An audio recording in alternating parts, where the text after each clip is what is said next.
जय मसीह की हालेलुया। एक बार फिर प्रभु का धन्यवाद हो इस सुंदर मौका के लिए कि हम सब इकट्ठा हो सकें। और मेरी दुआ है कि इस पॉडकास्ट के द्वारा प्रभु आपको बहुत आशीष देंगे। हम नहमाया की पुस्तक में हैं और हम आज नहमाया की तीसरे अध्याय में बात करेंगे और पास्टर रवि हमारे साथ शेयर करेंगे कि किस रीति से नहमाया और एक आम लोग, आपके और मेरे जैसे लोग इकट्ठा एक मकसद के साथ प्रभु के काम को संपन्न करते हैं, पूरा करते हैं। और किस रीति से आजमाइशें आती हैं, चैलेंजेस आते हैं, ऑब्स्टिकल्स आते हैं, पर एक मन होकर, एक दिल होकर, एक ताकत के साथ वो कंधा से कंधा मिलाकर प्रभु के काम को करते हैं। आज मेरे और आपके लिए भी ये मौका है, ये अपॉर्चुनिटी है कि प्रभु की बुलाहट को, उसके उस मकसद को हम अपने जीवन से पूरा करें, अपनी ज़िंदगी से, अपनी परिवार से, अपनी कलीसिया से, जहाँ भी परमेश्वर ने आपको रखा है। आपके जीवन के द्वारा परमेश्वर का एक मकसद है। आए इस गीत के द्वारा हम परमेश्वर को अपनी ज़िंदगी दें और उससे कहें कंधे से कंधा मिलाकर, प्रभु मैं आपके काम को पूरा करना चाहता हूँ। आमीन। बढ़ेंगे साथ मिला के हाथ, पहुँचेंगे हर मुकाम पर, सुनाएंगे सुसमाचार, कलीसिया का होगा प्रचार। जहाँ रखेंगे हम कदम, शहादत होंगे वहाँ पे हम, शैतान के गढ़ को गिराएंगे, मुक्ति सभी को दिलाएंगे। जहाँ रखेंगे हम कदम, जयवंत होंगे वहीं पे हम, शैतान के गढ़ को गिराएंगे, मुक्ति सभी को दिलाएंगे। चलेंगे साथ मिला के हाथ, पहुँचेंगे हर मुकाम पर, सुनाएंगे सुसमाचार, कलीसिया का होगा प्रचार। खेत खड़े हैं पके हुए, मजदूर अभी भी है थोड़े, फसल समय पर काटेंगे, हर एक कीमत चुकाएंगे, यीशु के प्रेम को दिखाएंगे, तभी तो लोग उसके कहलाएंगे। प्रभु यीशु के चेले हैं, यीशु की सामर्थ दिखाएंगे। हालेलुया। बढ़ेंगे साथ मिला के हाथ, पहुँचेंगे हर मुकाम पर, सुनाएंगे सुसमाचार, कलीसिया का होगा प्रचार।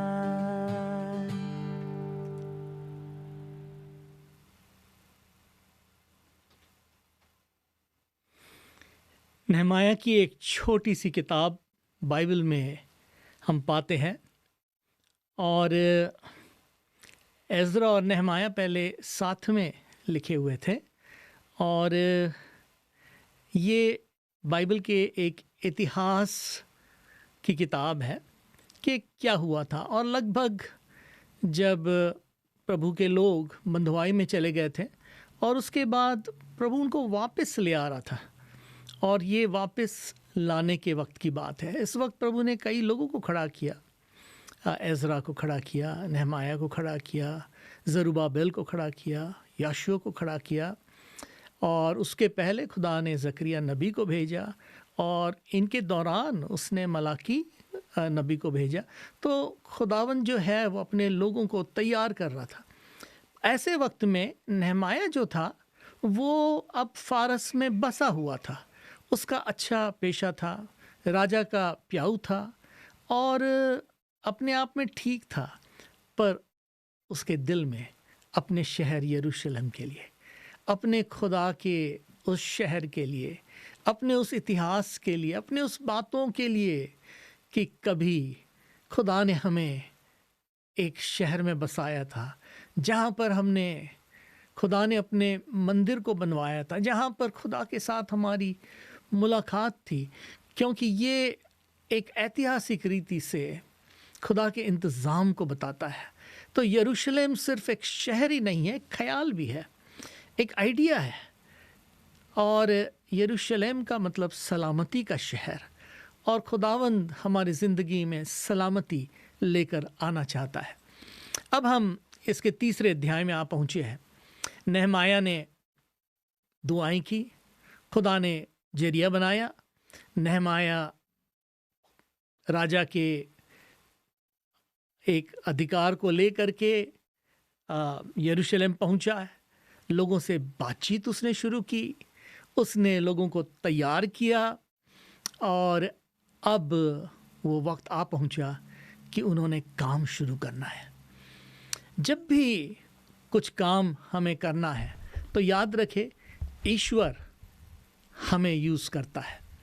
और नहमाया और उसके लोग हमें बताते हैं कैसे खुदा ने मामूली लोगों को, ये नहीं कि वो कारागिर, मिस्त्री, ऐसे कुछ उस्ताद लोग थे, ऐसी बात नहीं थी, मामूली लोग थे।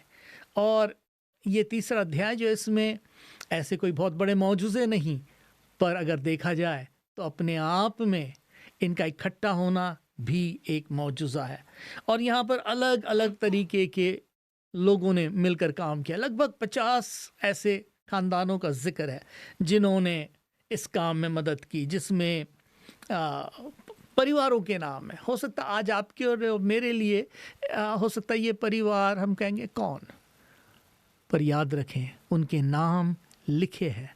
उन्होंने एक बड़ा काम किया, जिनमें वर्कर्स है, याजक है, सुनार है, व्यापारी है, लीडर्स है, रूलर्स है, और मामूली लोग हैं। उतना ही नहीं, औरतों का जिक्र है, बहनों का जिक्र है, लेडीज़, बेटियों ने भी काम किया। और ये सब बातों में एक चीज़ जो ख़ास है कि खुदा जब लोग इकट्ठे हो जाते हैं, जब एक मन के हो जाते हैं, बाइबल कहती 1 से 2 भले हैं। बाइबल कहती अगर तुम में से 2 एक बात पर सहमत हो जाओ, इकट्ठे होने में, सहमत होने में एक ताकत है। जरूरी नहीं हर चीज़ के लिए आपको इकट्ठा होना है, पर कई काम बिना इकट्ठे हुए नहीं होंगे। और हमको अपने आप को एक करना, अलग अलग को एक करना, ये एक बहुत बड़ी चीज़ है। पहले तो अपने मन को एक करना। बाइबल कहती है एक 2 चित्ता मन हर काम में अस्थिर होता है। तो इसलिए अपने मन को एक करना, पहले शुरू वो होता है कि हमारा मन, उसको हम एक करें। फिर उसके बाद ऐसे लोग खुदा हमें दे जो एक मन के हो, अग्रीड टुगेदर। बाइबल कहती वो आपस में परस्पर सहमत हो, बहुत ज़रूरी है।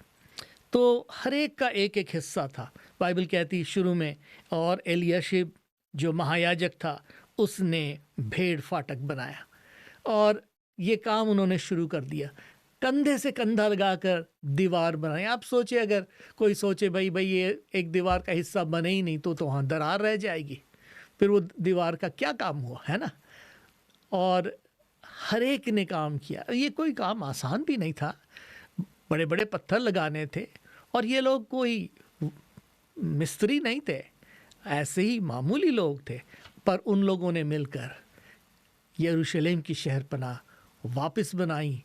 कंधे से कंधा जोड़कर उन्होंने इस शहरपनाह को वापस बनाई। उन्होंने फाटकों को वापस खड़े किए।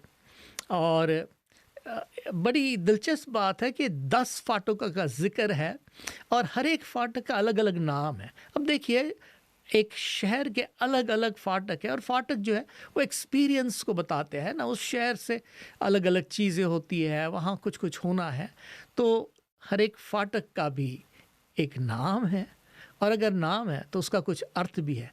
आज अगर हम रूहानी रीति से देखें तो हमारी ज़िंदगी एक रूहानी शहर है, जिस शहर को खुदा वापस बनाता है। हमारी ज़िंदगी भी में रूहानी फाटक है, अलग अलग तजुर्बे हैं जिसका होना ज़रूरी है। जो पहला फाटक ठीक हुआ वो भेड़ फाटक था, और भेड़ फाटक बताता है नजात को, बिना नजात पाए। बाइबल कहती है एक इंसान सारे दुनिया को कमा ले और अपने प्राण की हानि उठाए, उसे क्या फ़ायदा। हमेशा की ज़िंदगी खुदावंद हमें देता है। यीशु इसलिए आया कि ज़िंदगी दे।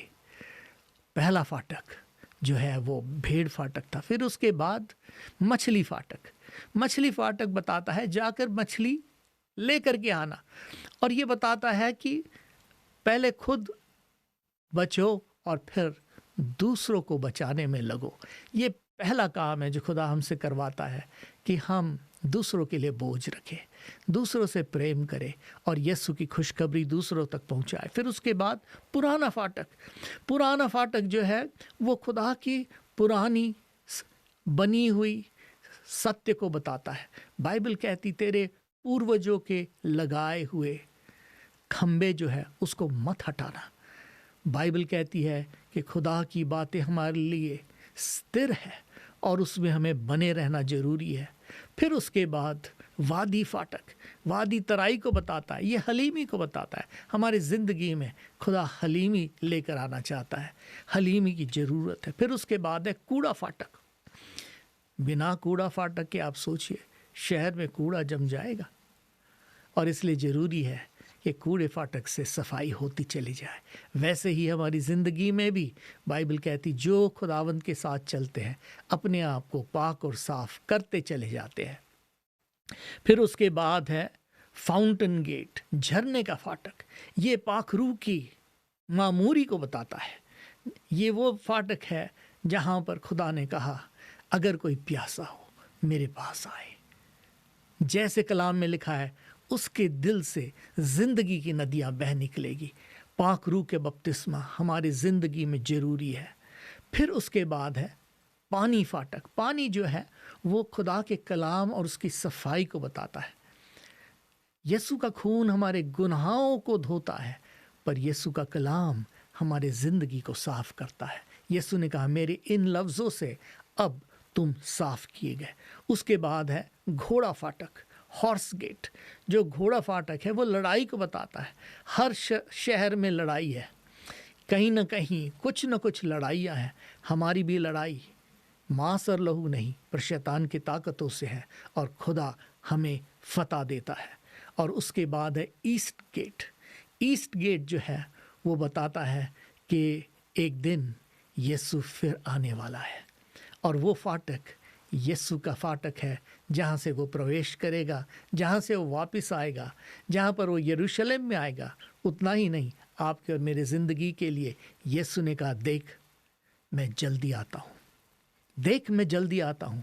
और हर एक ईमानदार के लिए ये तजुर्बा बहुत ज़रूरी है कि वो इस ईमान को हमेशा ज़िंदा रखे कि उसका बचाने वाला आने वाला है।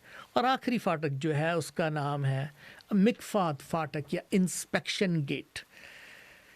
हम सब की एक बार मिकफात, इसका मतलब मुलाकात यीशु के साथ होगी हर एक ईमानदार की।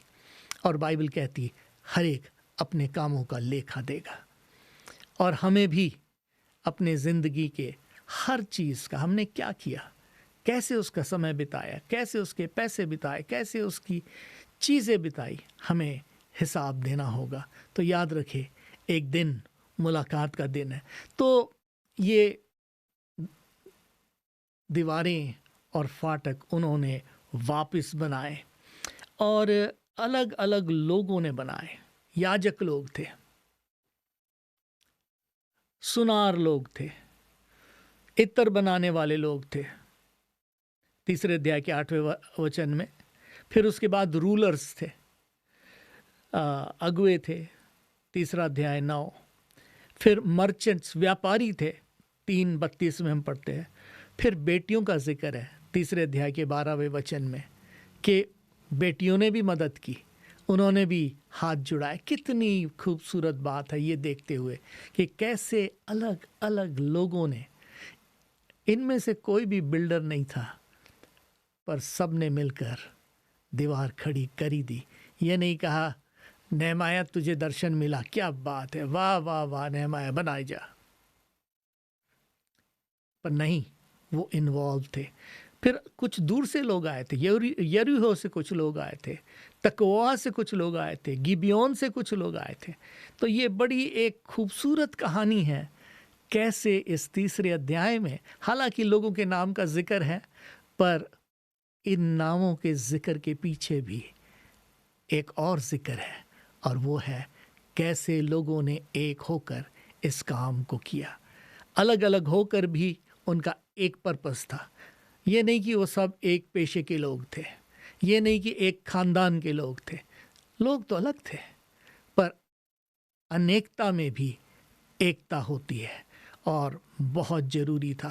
कंस्ट्रक्शन एक्सपर्ट कोई नहीं था, कोई बड़े क्राफ्ट्समैन नहीं थे, पर अलग अलग लोगों ने मिल कर के अलग अलग बैकग्राउंड में उनके पास एक उद्देश्य था, एक पर्पस था कि हमें इस दीवार को बनाना है। जब लोग एक मन के हो जाते, बाइबल कहती उनके लिए बहुत कुछ हो सकता है, क्योंकि इकट्ठे होने में बहुत ताकत है। यहाँ पर हम इस चीज़ को देखते हैं कि बार बार ये देखते और उसके बाजू और उसके बाजू और उसके बाजू, इसका मतलब गैप कहीं नहीं था।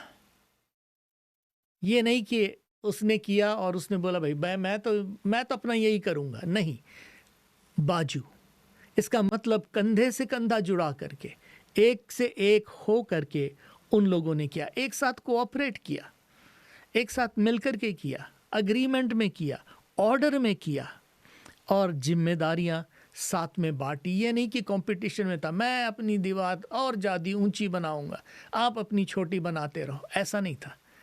कोऑपरेशन के साथ किया, कंपटीशन के साथ नहीं किया। वो एक दूसरे से लड़ाई करते हुए नहीं किया उन्होंने। हमारे लिए ज़रूरी है जब हम खुदा के काम को करें तो ऐसा करें।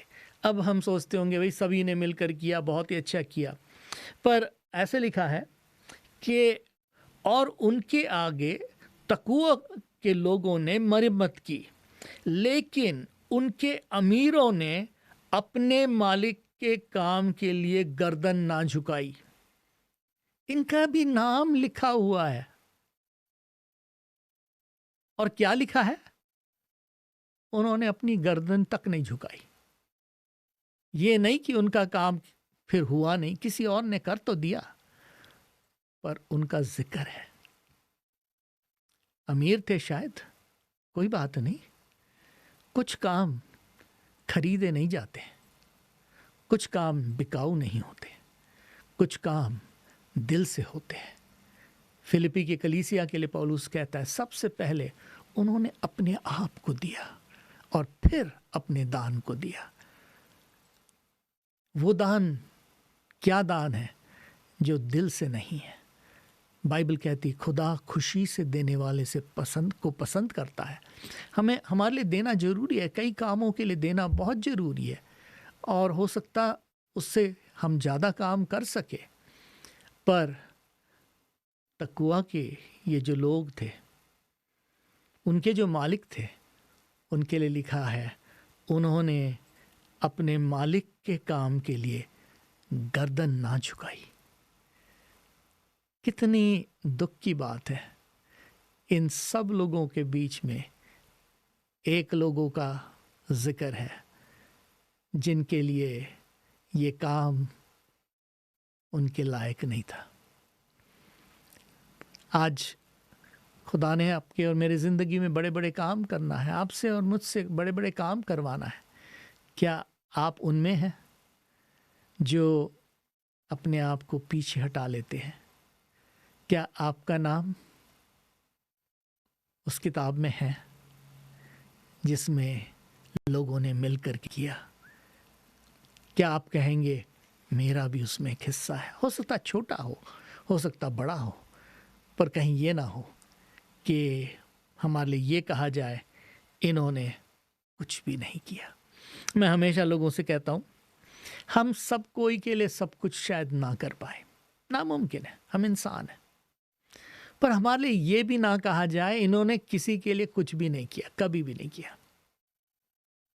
कुछ लोग स्वार्थी होते हैं, अपना ही सोचते हैं। नेहमाया ने ये दीवार अकेले नहीं बनाई, और ये नहीं कि लोगों ने कहा क्या दर्शन तुझे मिला है, वाह, पर उन्होंने ज्वाइन किया, उन्होंने उसमें हिस्सा लिया। और हर खानदान ने, खासकर अगर आप इसको पढ़े तो हर खानदान ने अपने करीब की दीवार जो थी वो उस पे ज़्यादा फोकस किया, वहाँ पर उन्होंने किया, क्योंकि पहले तो वह रहते थे तो अपने जहाँ नज़दीक था, ये भी नहीं कि सिर्फ नज़दीक वालों ने किया, दूर वालों ने भी किया, और उन्होंने मिल कर के ओनरशिप ली। उन्होंने कहा ये हमारा काम है, ये हम करेंगे। उन्होंने उसकी सुरक्षा की, उसके लिए लड़ाई की, उसको बचाया और मिल कर के इस काम को पूरा किया। हम इससे क्या सीखते हैं? पहली चीज़ हम ये देखते हैं कि एक होना, इकट्ठा होना, यूनिटी बहुत ज़रूरी है। पार्टिसिपेशन, हिस्सा लेना, भाग लेना। तीसरी चीज़, अलग अलग लोग, यीशु के शागिर्द के लिए लिखा है ये मामूली लोग थे, और लोगों ने ताजुब किया कैसे मामूली लोगों को लेकर खुदा ने बड़े बड़े काम किया। और बाइबल इस चीज़ को बार बार बताती है, खुदा मामूली लोगों को लेकर बड़े बड़े काम कराता है। तीसरी चीज़, हर जगह, हर चीज़, हर दरवाज़ा अहम रखता है, और हर नाम अहमियत रखता है। आपका नाम अहमियत रखता है, आप जो करते हैं अहमियत रखता है। उसको कभी भी ये ना सोचे भाई मैं जो कर रहा हूँ उसका क्या है, उसमें तो मैं कुछ भी नहीं कर सकता, मैं तो बेटी हूँ, मैं क्या करूँगी। जी नहीं, याद रखें कि हो सकता आप याजक नहीं हैं, हो सकता आप लीडर नहीं हैं, हो सकता आप सुनार नहीं हैं, पर आपके नाम भी दीवार का एक हिस्सा है, आपके नाम भी एक काम है। और आए हम मिल करके इस काम को पूरा करें, एक मिलकर करें। और जो डिविजन्स होते हैं, तफरके होते हैं, आलसीपन होता है, पीछे हटने का मन करता है, इन चीज़ों को पीछे हटाए और प्रभु के काम में आगे बढ़े। बाइबल कहती और 52 दिनों में दीवार बन गई। मुखालफतें हुई, तकलीफ़ें हुई, ऑपोजिशंस हुए, अलग अलग तकलीफ़ें उन्होंने झेली, पर नेहमाया की छोटी सी किताब हमें बताती है कैसे प्रभु ने अपना काम किया। यरूशलेम खुदा का शहर है, यरूशलेम खुदा के ख्याल है। आज आपका और मेरा दिल यरूशलेम के समान है। हमारे दिल की टूटी दीवारें यीशु फिर खड़ा करता है, उसके जले फाटक फिर खड़ा करता है। हमारी ज़िंदगी में फिर वो सेफ्टी, सुरक्षा, इज़्ज़त लेकर के आता है, और हमें नए तजुर्बों में, नए एक्सपीरियंसेस में, वो तमाम एक्सपीरियंस जो खुदा ने हमारे लिए तय किए हैं, जो शैतान ने बर्बाद कर दी है, जो दीवारें उसने तोड़ दिया है, जो फाटक उसने जला दिया है, खुदा वापस खड़ा करेगा। चोर चोरी करने, हत्या करने, घात करने आता, यीशु ने कहा मैं इसलिए आया कि तुम जिंदगी पाओ और कसरत से पाओ। आओ हम मिलकर इस दीवार को वापस खुदावन यीशु के साथ मिलकर बनाने में लगे रहे, इन फाटकों को हमारे ज़िंदगी में वापस खड़े होने में लगे रहे। खुदावंद आपको बहुत बरकत दे। आइए हम दुआ करें। प्यारे खुदावंद, हर एक सुनने वाले भाई और बहन के लिए मैं दुआ करता हूँ। जबकि हम नेहमाया की इस किताब को पढ़ते हैं, जो हो सकता 2500 साल पुरानी बात है, पर ज़िंदगी का आज भी वही तजुर्बा है। प्यारे खुदावंद, नेहमाया का मतलब खुदा तसल्ली देता है। आज तो हर एक सुनने वाले को अपनी बड़ी तसल्ली दे, उनकी दुआओं को आसमान से सुन प्यारे खुदावंद। और हो सकता उनकी ज़िंदगी में एक टूटी हुई हालात होगी, वो दीवार होंगे जो टूटे हुए हैं, वो दरवाजे होंगे जो जले हुए हैं, पर तू ने वापस खड़ा कर, और हर एक ख़ानदान पर, हर एक इंसान पर, हर एक जन पर अपने बरकत के हाथ को रख। प्यारे खुदावंद, सब बातों में तय दिल से तेरा शुक्र अदा करते हैं, यीशु के नाम में दुआ मांगते हैं, आमीन।